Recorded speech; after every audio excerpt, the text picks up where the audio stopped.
ఈరోజు మొత్తం రాష్ట్రంలో ప్రాకార్ జైన్ డిజాస్టర్ మేనేజ్మెంట్ ఒక ఎస్టిమేట్స్ తయారు చేశాడు. అవి మీరు చూస్తే మొత్తం కలిసి 5,265,51,81,81,000 నష్టం వచ్చిందని ప్రాథమిక అంచనా ఎస్టిమేట్ చేశాం. దీంట్లో కూడా అగ్రికల్చర్లో 829 కోట్లు, హార్టికల్చర్లో 39,99,00,000, సెరికల్చర్ 65 లక్షలు, అనిమల్ హస్బెండరీ 71 లక్షలు. నేను ఒక మాట చెప్పాను ఆ రోజు, మనుషులు చనిపోవడానికి వీలేదు, జీరో క్యాజువాలిటీ. చనిపోయింది 2. ఒక అతను పడవ ఉంటే కొట్టుకోబోతుందని అప్పుడు పోయాడు. ఇంకొక ఆయన తెల్లవారితో మార్నింగ్ కాల్స్కి బయటపోయాడు.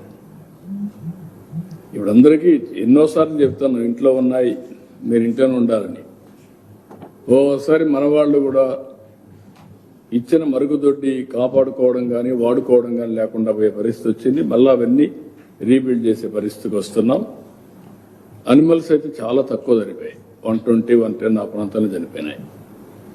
ఇంకో పక్క ఫిషరీస్ సెక్టర్లో ప్రాథమికంగా వచ్చిన 1270 కోట్లు వచ్చింది.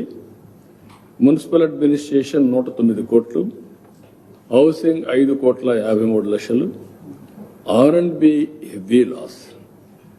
ఇది మనం ఎందుకంటే రోడ్డు అన్ని కట్ కావడం, ఎక్కడికక్కడ రోడ్డు మీద ఈ పాట్ హోల్స్ పడిపోవడం, ఏసియన్ రోడ్స్ అనే రోడ్డు ఒక రెయిన్కి పతనం అయిపోయినాయి. 2,079 కోట్లు, 2,079,90,00,000 రూపాయలు నష్టం వచ్చింది.